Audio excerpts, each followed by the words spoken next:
ዝማርየ ዛብህዊነ በስመ አብ ወወልድ ወመንፈስ ቅዱስ አሐዱ አምላክ አሜን።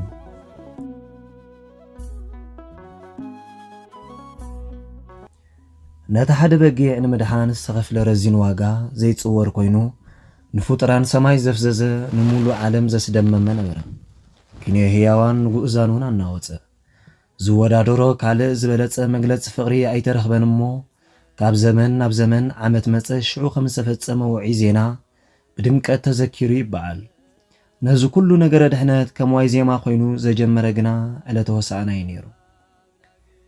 ምስ መራሕቲ ሃይማኖት ኣብ ቤተ ክርስቲያን ዝሓደሩ ምእመናን ጻዕዳ ተኸዲኖም ቆጽሊ ስየ ሒዞም ካብ ኣብያተ ክርስቲያናት ናብ ቤቶም ከምርሑ ገሊኦም ከዓ ድሮ በቲ ቆጽሊ ዝሰማምዖም ቅርጽ ሰሪሖም ኣብ ኣጻብዕቶም ገይሮም ክትርኢ ገለ ካብቲ ሆሳዕና ትውዕለላ ዕለተ ሰንበት ጥራይ ብንጉኡ እተርእየካ ናብ ጽኑዕ ባህሊ ዝተሰጋገረ ዝመስል ብህዝቢ ዝተፈትወ ልማዲ ሆሳዕና እቲ ዝቐነየ ንንውሕ ዝበለ ግዜ ዝኸደ ጾም ክዛዘም መዓልታት ከም ዝተረፎ እተበስር ስቕለትን ትንሣኤን ክርስቶስ ብኣጻብዕቲ ብዝቝጸር መዓልታት ኣዝዩ ቀሪቡ ምህላው እተበስር ዕለት ብምዃና ብሓጎስን ብሰሓቕን ትኽበር።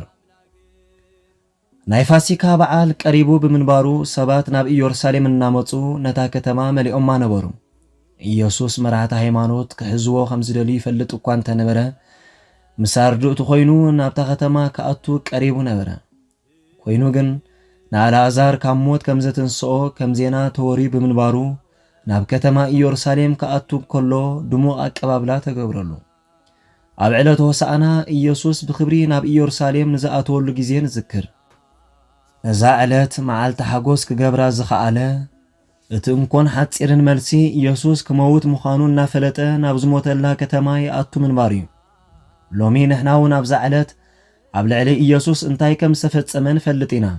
ይኹን እምበር ኣብ ተቐዳሜቲ ዕለት ናይ ሆሳዕና ሰንበት እንታይ ዓይነት ስቓይ ይጽበዮ ምንባሩ ዝእምት ምንም ምልክት ኣይነበረን። ኣብዛ ዕለት ቤተ ክርስቲያናትና ብቆጽሊ ስየ ሰሊምናየን ንውዕል። ኣብዛ ዕለት እንዝምሮም ናይ ኦርቶዶክስ ተዋህዶ መዛሙር እቶም ህዝቢ ሆሳዕና ብስም እግዚኣብሔር ዝመጽእ ብሩክ እዩ እናበሉ ንኢየሱስ ዝውድስሉ ዝነበሩ መዛሙራት እዮም። ኣብ ቅድሜና ዘሎ ሰሙን ሒዝዎ ዝመጽእ ክብር ዝበለ ስርዓት ቤተ ክርስቲያን ኣብ ኣእምሮና ይመላለሰና እኳ እንተሃለወ ሆሳዕና ትውዕለላ ሰንበት ግን ዘሐጉስ ባህሪ ኣለዋ። ኢየሱስ ናብ ሞት ይኸይድ እንተደኣሃልዩ ግን ቤተ ክርስቲያን ንምንታይ ነዛ ዕለት ብደስታ ተብዕላ? እቲ ምኽንያት ኢየሱስ እቲ ክመጽእ ዘሎ መሲሕ ንሱ ምዃኑ ኣብ ሙሉእ ህይወቱ ብኣዋጅ ዝተነግረሉ ኣጋጣሚ እዛ ዕለት ጥራያ ነይራ። ኣብቲ ዘመን እቲ መሲሕ ኣነ ምባል ሓደገኛ እዩ ነይሩ። ኣይሁድ ሓደ መዓልቲ መሲሕ ከም ዝመጽእ ብተስፋ ካብ ምጽባይ ኣዕሪፎም ኣይፈልጡን። ምምጻእ ናይቲ መሲሕ ግን ምስቲ ብነቢያት ናይ ኢስራኤል ንጉስ ወዲ ዳዊት እቲ ክመጽእ ዘለዎ ሓደ ዝብል ስም ተዋሂብዎ ዝነበረ ኣተሓሒዞም ብዓይኒ ፖለቲካ ጠሚቶም ንሓያላን ራዕዲ ዝፈጥር ንካልኦት ወገናት ዝርብሽ ተልእኾ ዘለዎ ዕላማ እምበር መንፈሳዊ መድሓኒ ምዃኑ ገይሮም ይጽበይዎ ይነበሩን።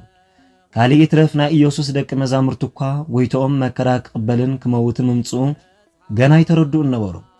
ሎሚ ግን ዘይከምቲ ቅድሚ ሕጂ ዝገብሮ ዝነበረ መሲሕ ምዃኑ ማንም ከይናገር ዝኽልክሎ ኣብ ልዕሊ ኣድጊ ተወጢሑ ብህዝቢ ይቐርበሉ ንዘሎ መሲሓዊ ማዕርግን ውዳሰን መሲሕነቱ ብዘረጋግጽ መንገዲ እናተቐበለ ናብ ውሽጢ እታ ከተማ ንምእታው ድሮ ጉዕዞ ጀሚርዎ ኣሎ። እዚ ከዓ ኩናት ዘለዓዕል ንጉስን ተዋጋኢ መሲሕን ዘይኮነ ሰላማዊ ትሑት ትዕግስተኛ መሲሕ ምዃኑ ንምርኣይ እዩ ነይሩ። ምኽንያት ናይዚ ኩሉ ህዝቢ ሓጎስ ግን ንኣልዓዛር ካብ ሞት ምትንሳእ ጥራይ ኣይነበረን።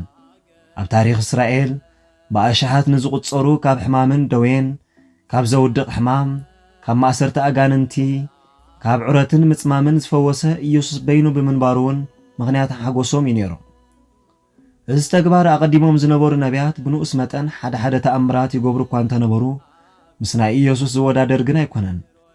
ኢየሱስ ብርሕቀት ፈወሰ፣ ምዉታን ካብ ሞት ኣተንስአ፣ ብናይ ቃል ትእዛዝ ጥራይ ኣጋንንቲ ብምግሳጽ ኣውፅእ። ህዝቢ መሲሕ ምስ መጸ ክፍጽሞምን ከሪኦምን እዩ ተባሂሉ ብፍሉይ ብነቢይ ኢሳያስ ዝተዋህበ ትንቢት ብዝግባእ ይፈልጥዎም ነይሮም እዮም። ሊቃነ ካህናትን መብዛሕትኦም ፈሪሳውያንን ግን በዚ ኩሉ ተኣምራት ገና ኣይኣመኑን ነበሩ። እዚ ሰብ ኃጢአተኛ ምዃኑ ርኡይ ሓቂ እዩ። ሰንበት ኣይኽብርን፣ ምስ ኃጢአተኛታትን ቀረጽትን ኣብ መኣዲ ይቐርብ። ሕሉፍ ሓሊፍዎ ኃጢአቶም ከም ዝተሓድገሎም ክዛረብ ጀመረ። ተጻራፍን ንህዝቢ ናብ ስሕተት ዝመርሕን ሓሳቡ ነቢዩ መሲሕ ሕጊ ይሕሉ እምበር ሕጊ ኣየፍርስን፣ እዚ ካብ እግዚኣብሔር ኣይኮነን ብዝብል ጠርጣረታቶም እቲ ዘርእዮ ሓይልን ተኣምራትን ካብ ዲያብሎስ ምዃኑ ነቲ ህዝቢ ከእምኑ እኳ እንተፈተኑ፣ እቲ ህዝቢ ግን እቲ ኣብ መወዳእታ ዝተገብረ ናይ ኣልዓዛር ካብ ሞት ምትንሳእ ዘርአየ ተኣምር ንተስፍኦም ዘረጋግጽ ስለ ዝኾነሎም ኃጢአተኛ ሰብ ከመይ ኢሉ ከምዚ ይገብር፣ ዲያብሎስ ከመይ ገይሩ ክሳብ ክንዲዚ ሓይሊ ክህብ ይኽእል ብምባል ነጸግዎ። ኢየሱስ ብዓቢ ክብሪ ናብ ኢየሩሳሌም ከኣቱ ዝረኣዩ ደቂ መዛሙርቱ ገደብ ብዘይብሉ ርእሰ ምትእምማን ተመልኡ። ነቲ ኣብ ኢየሩሳሌም ከም ዝተሓዝን ዝስቀልን ብግልፂ ዝነግሮም ዝነበረ ምስቲ ክፍጽሞ ዝርእይዎ ዝነበሩ ናይ ተኣምራት ሓይሊ ብምንጽጻር ክርስቶስ ወዲ እግዚኣብሔር እናሃለወ ከመይ ኢሉ ተራ ሰብ ኣብ ልዕሊኡ ስልጣን ክህልዎ ይኽእል ብምባል ከምቲ ቀጻሊ ብምሳሌ ዝዛረቦ ዝነበረ እዙውን ከምኡ ተምሳልያዊ ዘረባ ጥራይ እዩ ኢሎም ብመንእሰያዊ ጉልበቶም ንመምህሮም ክሕሉ ተዳለዉ። ምናልባት ገለ ነገር እንተተፈጥረውን ክልተ ሰይፊ ሒዞም መጹ። ሕጂ ግን እዚ ግሩምን ደስ ዝብልን ኣቀባብላ ምስ ረኣዩ ይሁዳ ኩላ ዝተቐበለቶ ኮይኑ ተሰምዖም። ፈቓድ እግዚኣብሔር እዩ እሞ መንግሥቱ ክትቀወም እያ፣ ንሮማውያን ሓዊስካ ኣብ ምድሪ ዘሎ ኩሉ ሓይሊ ደው ከብልዎ ኣይክእሉን እዮም ዝብል ብተስፋ ዘቕበበ ሓሳብ ኣብ ውሽጦም የሰላስሉ ኣለዉ። ነገር ግን እዚ ናይ ደቂ መዛሙርቱ ኣድናቖትን ደስታን ንሓፂር ግዜ ጥራይ ቀፂሉ ቀልጢፉ ዝቋረጽ ነበረ። ናይ ኢየሩሳሌም ቤተ መቅደስ ኣብ ዓለም እቲ እንኮ ናይ ኣይሁድ ቤተ መቅደስ ኮይኑ ብብዙሕ ምኽንያት ዝተፈልየ ቤተ መቅደስ ይኸውን። ኣብ ትሕቲ መግዛእቲ ሮማ ዘለዉ ብዙሓት ቤተ መቅደስ ንብዙሓት ግሪኻውያንን ሮማውያንን ኣምለኽቲ ጣዖት ተዋሂቦም እዮም። ኣይሁድ ግን ሓደ ኣምላኽ ስለ ዝነበሮም ሓደ ቤተ መቅደስ ጥራይ ኣብ ኢየሩሳሌም ሃኒጾም ነበሩ። እዚ ኣብ እምባ ሞርያ ዝርከብ ዝተቐደሰ ስፍራ ከዓ አብርሃም ንይስሐቅ ወዱ ክስዋኣሉ ዝደየቦ እምባ ምዃኑ ብኣይሁድ ዝእመን እኳ እንተኾነ ብዘመናውያን ምሁራን ግና ጥርጣረታት የለዓል። ንጉስ ዳዊት ብ1000 ዓመተ ዓለም ናይ ቃል ኪዳን ታቦት ናብ ኢየሩሳሌም ካብ ዘምጽኣሉ ግዜ ጀሚሩ ንእግዚኣብሔር ዝቐርብ መስዋዕቲ ኣብዚ ቦታ ጥራይ ዝፍጸም ነይሩ። ቀጺሉ ናብ ንግስነት ዝመጸ ወዱ ንንጉስ ዳዊት ዝኾነ ንጉስ ሰሎሞን ከዓ ኣብቲ ዝለዓለ ቦታ ናይታ ከተማ ምስሉ ንዘይነበሮም እግዚኣብሔር ናይ መጀመርታ ቤት መቅደስ ሃነጸ። እዚ ናይዚ ቤት መቅደስ በሪኽ እምባ ናይ ይሁዳውያን ማእከላይ ሕምብርቲ ዓለም ናይ ሰማይን ናይ ምድርን መራኸቢ ቦታ ነበረ። ሰሎሞን ዝሃነጾ ቤት መቅደስ ብ586 ዓመተ ዓለም ብባቢሎናውያን ፈረሰ። ኣይሁዳውያን ከዓ ብባርነት ናብ ባቢሎን ተጓዕዙ። ኮይኑ ግን ድሕሪ ናይ 66 ዓመታት ናይ ባቢሎን መግዛእቲ ኣብቂዑ ካብ ስደት ምስ ተመልሱ ብ520 ዓመተ ዓለም እንደገና ካልኣይ ቤት መቅደስ ሃነጹ። እዚ ካልኣይ ቤት መቅደስ ከምቲ ልሙድ መንፈሳዊ ተግባር እኳ ዝፍጸመሉ እንተነበረ ኣይ ከምቲ ብሰሎሞን ዝተሃንጸ ኣደናቂ ቤት መቅደስ ግን እዚ ቤት መቅደስ ንእምነት ኣይሁድ ዘለዎ ዓቢ ጥቕሚ ዝተረድአ ሄሮድስ ዓቢ ቅድሚ ልደተ ክርስቶስ ኣብ ከባቢ 20 ዓመተ ዓለም ነዚ ካልኣይ ቤት መቅደስ ንምስፋሑን ንምሕዳሱን ተላዕለ። እዚ ንቤት መቅደስ ናይ ምስፋሕ ዓቢ ፕሮጀክት ን80 ዓመታት ቀጸለ። እዚ ዘመናዊ መሳርሕን ፈጣናት ማሽነሪታትን ኣብ ዘይነበረሉ ግዜ ዝተኻየደ ናይ ምህናፅን ምምሕያሽን ስራሕ ዘይእመን ነይሩ። ኣብዚ ፕሮጀክት 10,000 ሰራሕተኛታት ክሳተፉ እንከለዉ ሰጽወርቡ ኣእማን ንምጓዓዓዝ ጥራይ 1000 ሰረገላታት ኣብ ጥቕሚ ውዒሎም። ነገር ግን እዚ ናይ ዳግመ ምህናፅ ዕዮ እናተተግበረ ጎኑ ጎኑ እቲ ኣብቲ ቤት መቅደስ ዝግበር ዝነበረ ናይ ኣምልኾ ስርዓት ብዘይ ምቁራጽ ይካየድ ነይሩ እዩ። ምክንያቱ እቲ ዝነበረ ቤት መቅደስ ተማሓየሸ እምበር ፈሪሱ ኣይኮነን ብኻልእ ተተኪዩ። ሓደ ሄሮድስ ኣብዚ ቤት መቅደስ ብዝገበሮ ምምሕያሻትን ምስፍሕፋሕን ናይ ሄሮድስ ቤት መቅደስ ኢሎም ዝጽውዕዎ ኣለዉ። እዚ ቤት መቅደስ ንጽል ህንፃ ዘይኮነ ሰፊሕ ቀጽሪ ናይ ኣኼባ ኣዳራሽ ናይ ንዋያት ቤት ዝርከቦ ብዙሕ ክፍልታትን ሰፊሕ በረንዳን ዝነበሮ ዝተወሳሰበ ህንፃ እዩ ዝነበረ። ኣብ ዘመናዊ ዓለም ምስ ዘለዉ ዓበይቲ ህንፃታት ክወዳደር ብዘይክእል ደረጃ ናይታ ከተማ ባህልን ኢኮኖምን እውን ተቆጻጺሩ ነበረ። ክርስቶስ ብስጋ ኣብ ዝመጸሉ ግዜ እዚ ቤት መቕደስ ልዕሊ 500 ዓመታት ኣቆጺሩ ነበረ። ዓመታዊ ናይ ኣይሁድ ስርዓት ቅዳሴ እናመስከሩ ብዑደት ጸሎትን ተስፋን ንመስዋዕቲ ዝኾኑ እንስሳታትን ዝተፈላለዩ ሞባእን ሒዞም ካብ ኩሉ ዓለም ንዝገሹ ተሳለምቲ ብሓጎስ እናተቐበለ ኣደነቕቲ በዓላት ይኽበረሉ ነበረ። ኮይኑ ግን ከም መጠን ቅድስናኡን ጽባቕኡን ጸጥታ ዝሰፈኖ ህዱእ ቦታ ይነበረን። እኳ ደኣ ናይ ህውከትን ዕግርግርን ቦታ እዩ ነይሩ። ሌዋውያን ዓው ብዝበለ ድምፂ ይዝምሩ፣ ሰናቲም ናብ ሙዳየ ምጽዋት እንክድርበዩ ሓጸልጸል ድብል ድምፂ የስምዑ፣ መለኸት ይንፍሑ፣ ሰባት ነንባዕሎም ይዕልሉ፣ ድምፆም ኣበርኽ ኣቢሎም ዝጽልዩ ኣለዉ። ካህናት ንሕድገት ሓጢኣት ልመና የቕርቡ፣ ንመስዋዕቲ ዝተዳለዉ እንስሳታት ይንቅዉ፣ ንመስዋዕቲ ዝኸውን እሳት ተባሂሉ ዝእጎድ ዕንፀይቲ ገልጠምጠም ይብል፣ ካብቲ ዝቃጸል መስዋዕቲ ቁርባን ዝወፅእ ጨና ትኪ ነቲ ከባቢ እናዓብሎኸ ናብ ሰማይ ይዓርግ። እዚ ቤት መቕደስ እግዚኣብሔር ኣብ ማእኸል ህዝቡ ዝሓድረሉ ብምዃኑ ኣይሁዳውያን ብእግዚኣብሔር ዝተመርፁ ህዝቢ ምዃኖም እግዚኣብሔር ንቓል ኪዳኑ ክብል ከም ዝሕልዎምን ተኣሚኖም ናይ ውሕስነት ስምዒት ከም ዝስምዖም ዝገብርን ብምንባሩ እዚ ኩሉ ህውከት ዘይግብኦ ስፍራ እዩ። እዚ ልዕል ኢሉ ዝተጠቕሰ ተግባር ግን ወትሩ ዕለት ዕለት ይፍጸሞ። እዚ ቤት መቕደስ ንከተማ ኢየሩሳሌም ንናይ ኣይሁድ ሃይማኖት ማእከል ካብ ምዃን ወፃኢ ናይ ኢኮኖሚ ማእከል ክትከውን እውን ኣኽኢልዋ እዩ። እዛ ከተማ ዓለም ለኻዊትን ብልጽግትን ነበረት። ምኽንያቱ ኣይሁዳውያን ካብ ኣርባዕትኡ ማዕዝናት ዓለም ጸሎት ንምቕራብ፣ ግብሪ ቤት መቕደስ ንምኽፋል፣ ድሕሪ ወሪድን ዘሎ ምንጻህ ንምፍጻምን ኣስራትን በኹራትን ንምሃብ ናብዛ ከተማ ይውሕዙ ነበሩ። ሕጊ ሙሴ ንኣይሁዳውያን ደቂ ተባዕትዮ ኣብ ዓመት 3 ግዜ ናብ ቤት መቕደስ ክመፁ ይእዝዝ። ንሱ ከዓ ኣብተን 3 ዓበይቲ በዓላት ማለት ፋሲካ፣ በዓለ 50፣ በዓለ ዳስ ማለት እዩ። ፋሲካ ህዝቢ ኣይሁድ ካብ ባርነት ግብፂ ዝወፅሉ በዓል እዩ። በዓለ 50 ማለት ካብ ፋሲካ ኣብ 5 መዓልቲ ዝኽበር ኮይኑ ኣብ እምባሲና ሕጊ ዝተቐበሉሉ በዓል እዩ። በዓለ ዳስ ከዓ ህዝቢ ኣይሁድ ካብ መግዛእት ግብፂ ወፂኦም ኣብ ምድረ በዳ ድንኳን ሰሪሖም ይነብሩሉን ዝነበሩ 40 ዓመታት ዝዝክሩሉ በዓል እዩ። እዚ ዓመት ሙሉእ ዘየቋርጽ ዋሕዚ መንፈሳውያን ጎያሾ ኣብ ኢየሩሳሌም ቁጥሪ ዘይብሎም ናይ ጥሪት ምሻጥ፣ ናይ መግቢ ኣቅራብነት፣ ኣብያተ ስፌት ዝኣመሰሉ ብርክት ዝበሉ ትካላት ንግዲ ክፈጥር እንከሎ ነቶም ኣገልገልቲ ካህናት ውልቃዊ ጠለባቶም ዘማልኡ ሙያተኛታት ከም ሓካይምን ኣሰኻኽልቲ ፀጉርን ጉድጓድ ናይ ማይ ዝፍሕሩ ከይተረፉ ነበሩ።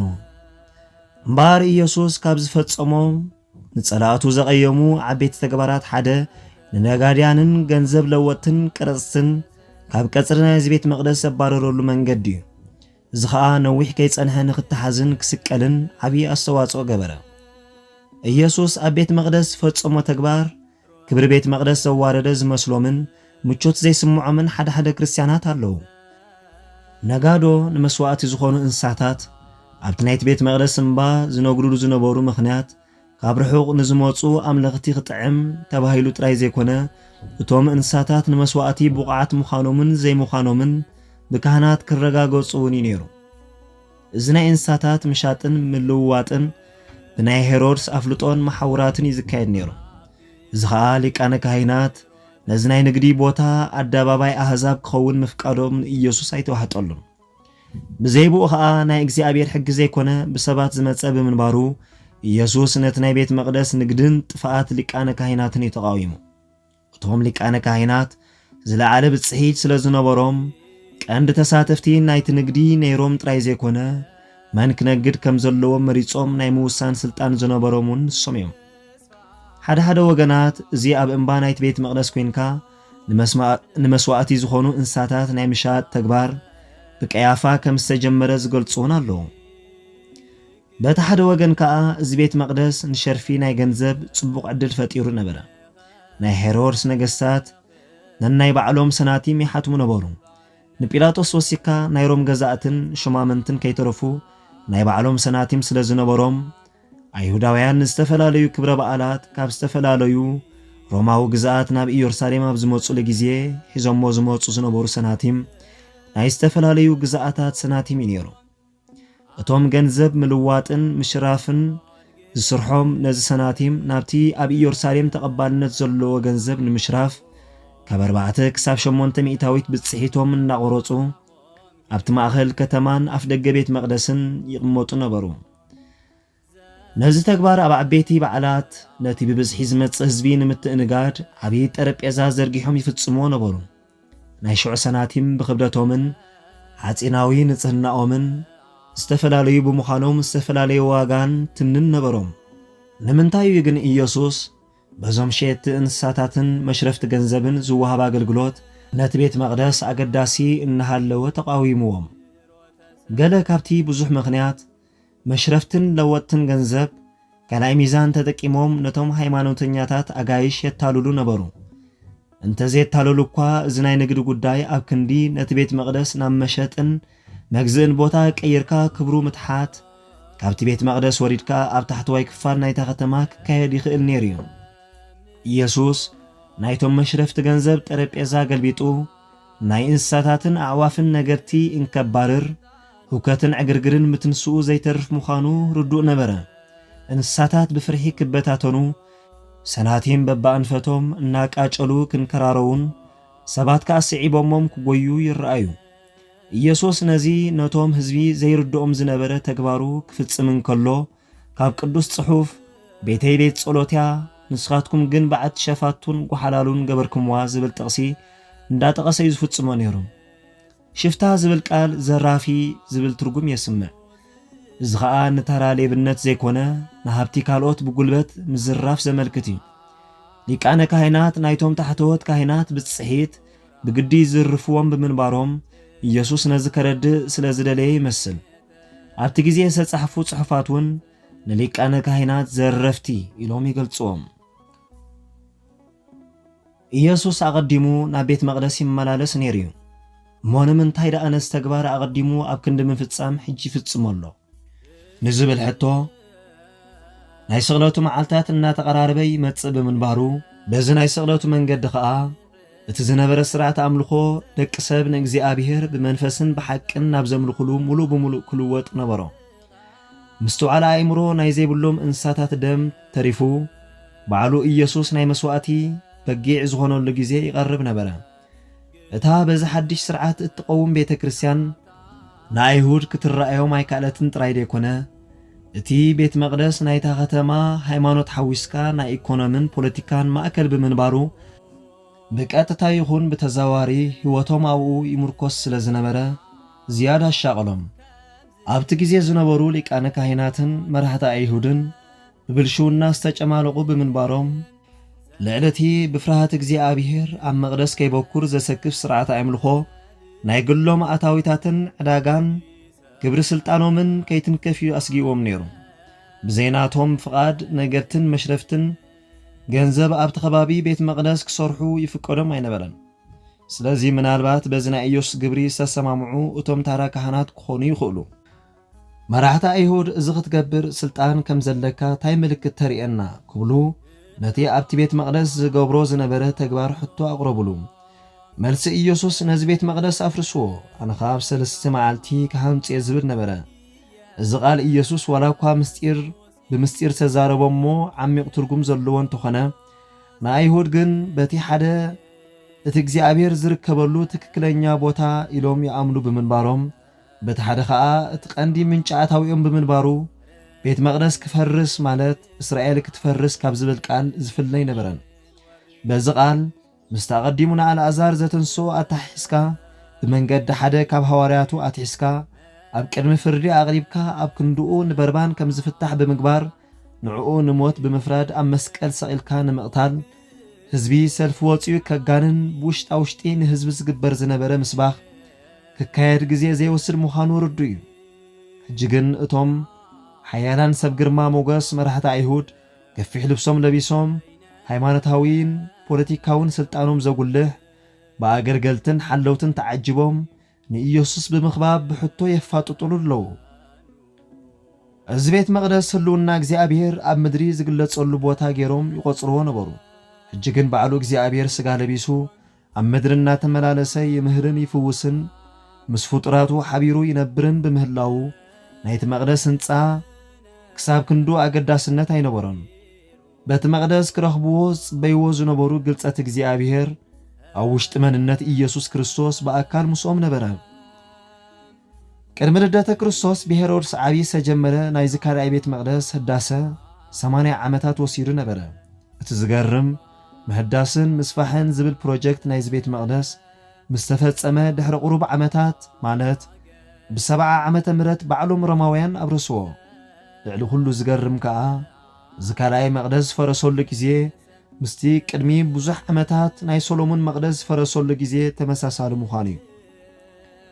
እዚ ጉዳይ ናይ ነገር ኣጋጣሚ ከም ዘይኮነ ፍቓድ እግዚኣብሔር ምዃኑን ኣይሁዳውያን ተረድኡ። ኮይኑ ግን ንምንታይ እግዚኣብሔር እዚ ካልኣይ ቤት መቕደስ ክፈርስን ዳግማይ ክህነጽን ፈቒዱ ሓሳብ ኣይነበሮምን። ህዝበ ክርስቲያን ግን እቲ ኢየሱስ ተናገሮ ናይ ትንቢት ቃል ዝተፈጸመሉ ምስጢር ምዃኑ ይኣምኑ።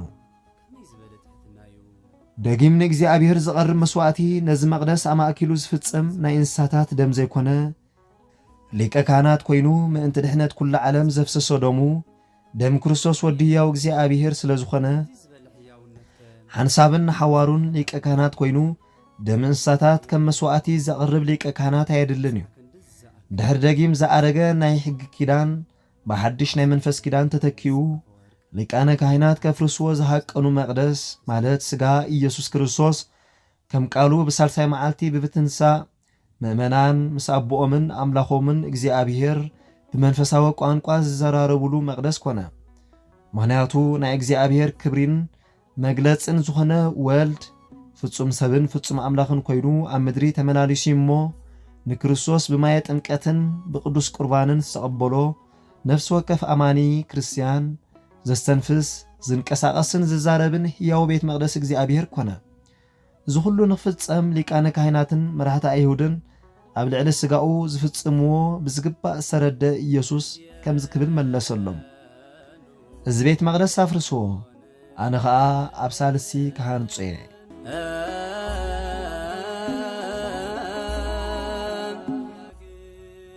ስብሐት ለእግዚአብሔር ልዑል ወለወላዲቱ ድንግል ወለመስቀሉ ክቡር አሜን።